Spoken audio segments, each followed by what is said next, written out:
Well, hello and welcome back. I'm Claire, this is Purple Poppy, and today we're on a bit of a 2 for 1.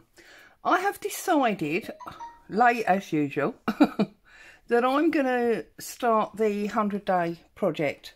I started it once before with fabric twinches, 2-inch squares with fabric, and I think I got to about 68, so we'll see if we can actually get the whole 100 done this time. And I've decided that this time I'm working with tea bags, so 100 days of tea bag art. There you go, that's what we're doing. But also what I want to do is I want to start a new journal, and I was rummaging around wondering what to do, looking out of the window, and it's grey and miserable.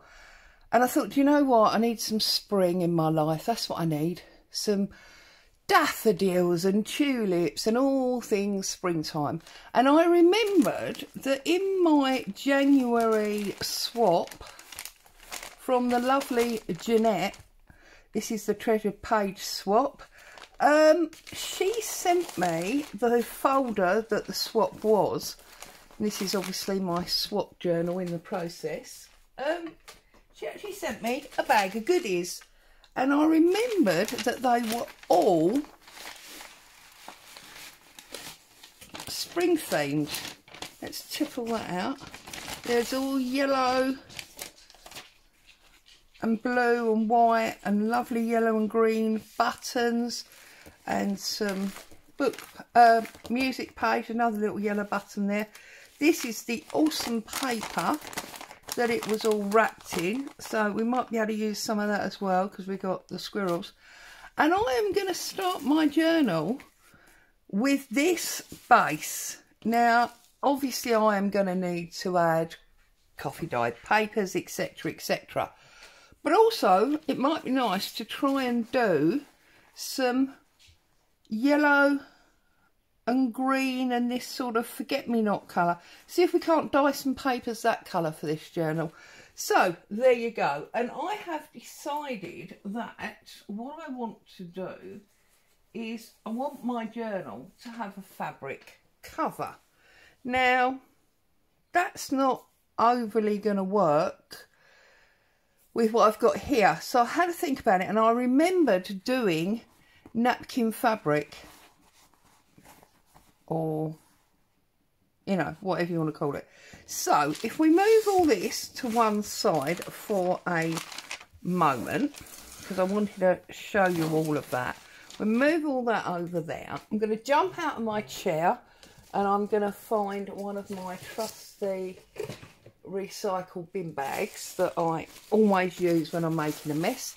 See, making a mess again. We made a mess on Tuesday, didn't we, when we did our Grungy Lack book. And what I'm going to do now, this fabric I've hang on, let's just double check. That's not really going to be big enough. Whoops. Something fell off my shelf. That fabric's not really going to be good big enough. Bear with me, I'll find another piece. Okay, I'm back. So this also is coffee dyed, and if I'm going to go for these more lemony, greeny type colours, or we're going to try to, we need a more white or cream coloured fabric. Now this is an old bed sheet, and I've been ripping pieces off of this for a long time. A long time. So this is all my slow stitching has been done on this as well. Now what I need to work out is the height. Now the napkin's going to be more than I want, but I'd rather cut it down afterwards. So I'm going to go 1 napkin, great measuring, Claire, 2 napkins, and then I'm going to do a little snip slightly past where that second napkin measurement was. I'm going to rip across here.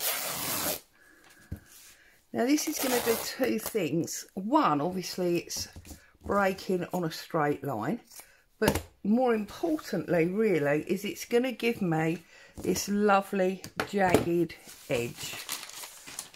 So we've got this. Now, we don't obviously want that seamed edge, so we'll tear down there. You could use pillowcase for this. You can use anything really, anything you like. But to be honest with you, bed sheets are probably one of the best. We all have them. They all wear out.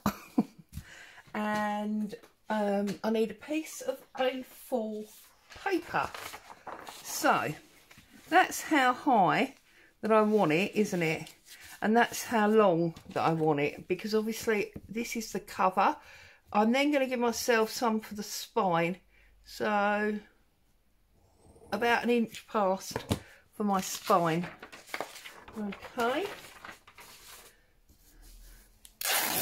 Okay, simple as that. Pull the strings off, tucking all that behind me on the chair. Now this is obviously much too tall, so it would pay really to trim it off now, otherwise we won't have a proper rough edge, you know, and we want this nice jaggy edge, because that just adds to what we're doing, in my opinion. Okay, so this is not anything new. This has been done many times. In fact, I know I showed you it. I've done it before. So let's bring back our piece of A4 paper, and we give ourselves, you know, space inside, and then we can do a trim about there. So that's spare for something else. Make some nice clusters or something with. Right, so obviously I'm going to be playing with ways to dye green and yellow for this this journal, because I've just decided while talking to you that that is really the way to go. So as I dye my papers, I'll make a note of what I use and what strength, and let you know whether or not it does work. One thing I do know is that you cannot get yellow paper from sunflowers, and I know that because I've tried. Ask me how I know. Okay, so our napkin, oh, it's actually too short, look at that. Ah, now that's interesting. That means we need to take that edge off, because we want the whole thing covered. So let's pull that off. So just a bit of prep work. You can hear Boo plodding around on the laminate. Okay, so ta-da! Now we need glue. So I've got, that's probably about 3 tablespoons, I reckon, of cold water from the tap. I'm now pouring in my clear PVA. This particular one comes from Tesco's, but I also like it from the Works. In fact, as you can see, this one's almost empty, and I did yesterday have myself a little trip out and I got a new one from the Works. I use Tesco's stuff because that's where I get my food shop on a Friday. Whoops. And it helps if you can, you know, get everything in the one shop. It saves you, you know, trundling round town to different places and parking and that. I'm not worried about this mess, because what we are going to do now, and as I say, I know you've seen me do this before, is we are going to liberally cover this fabric in this PVA mixture.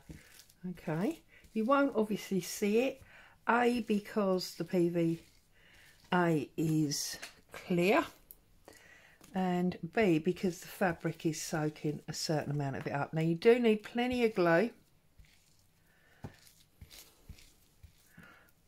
You need to make sure that this fabric is well and truly soaked, okay?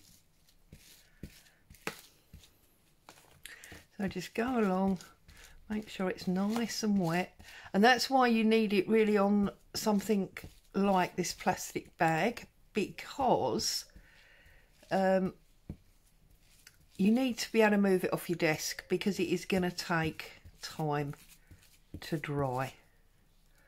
Okay.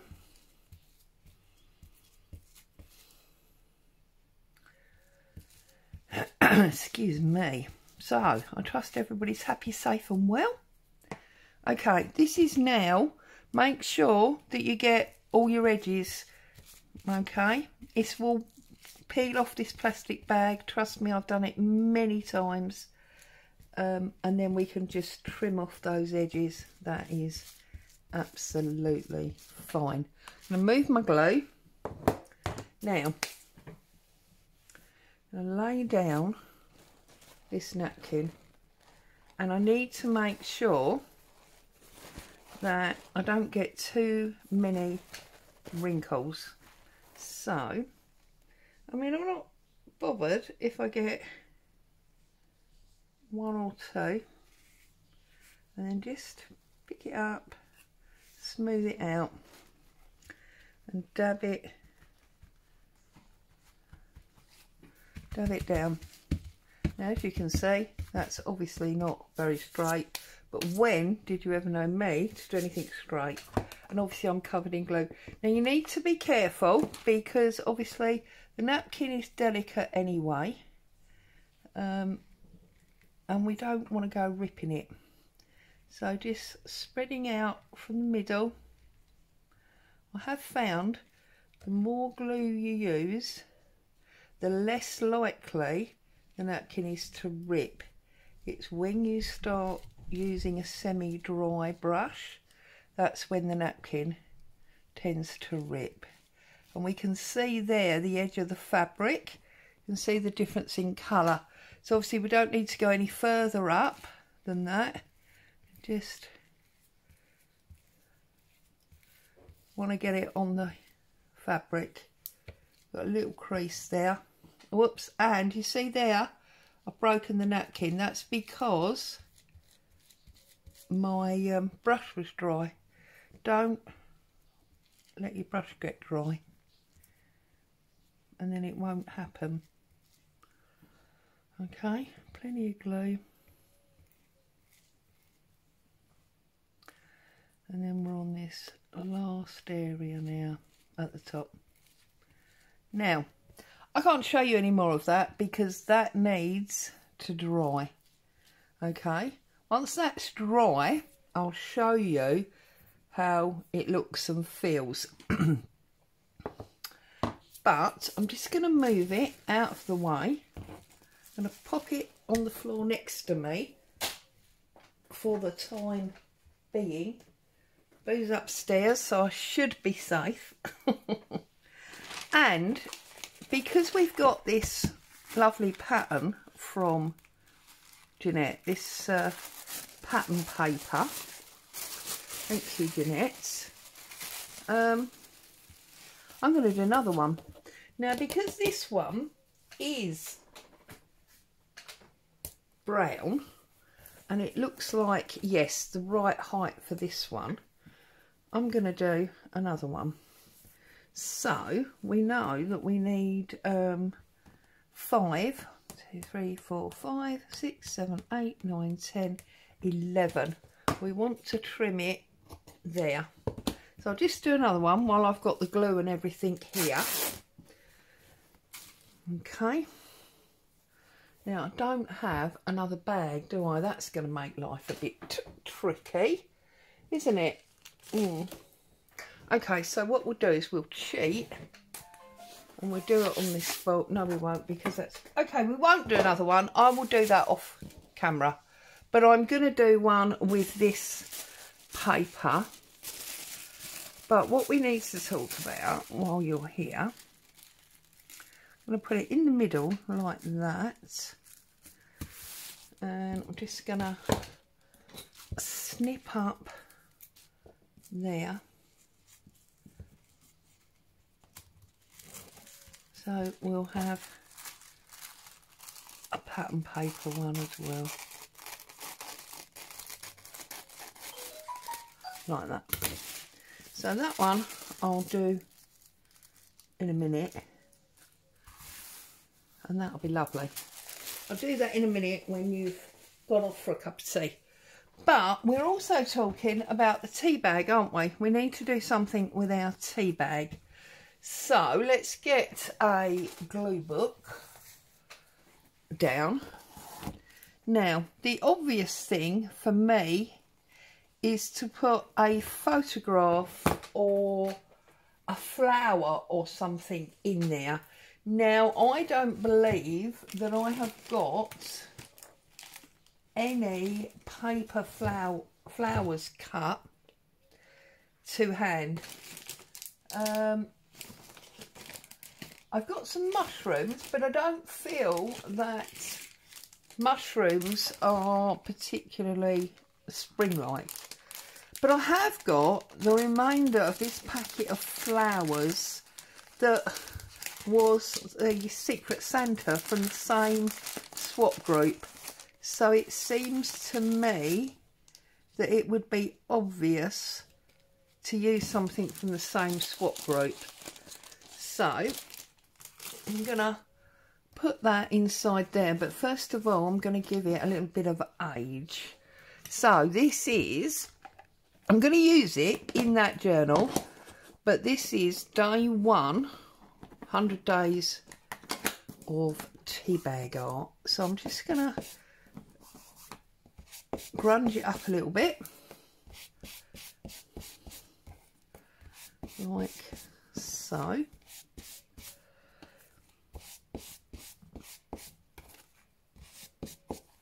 I'll do the back as well, because I'm not sure how I'm going to adhere it yet.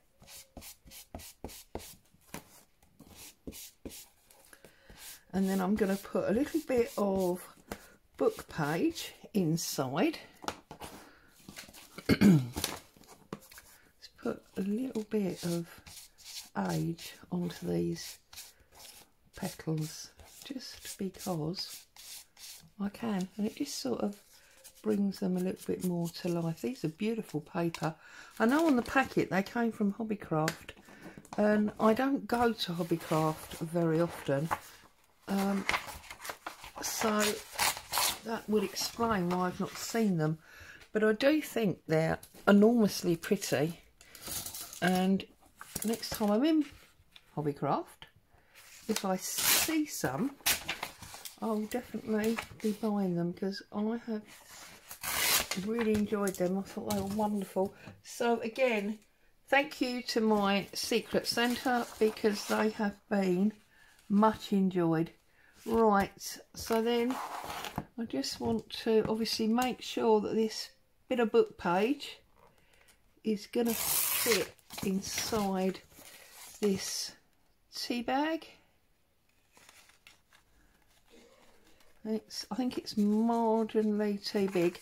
We need to take a little smidge off, so we'll take a line of, whoops, a line of text off. Oh goodness me, Mummy, it's all going wrong. Right, pop that in there. Talking of Mummy, it's nearly Mother's Day, isn't it? Better get my thinking cap on. Pop that in there like that, so we've got some interest behind. And I'm going to pop it out and measure. In fact, you know what, I might deliberately do it a bit long so it sticks out like that. Is that long enough to stick out, or is that going to fit? Right, let's ink up that edge.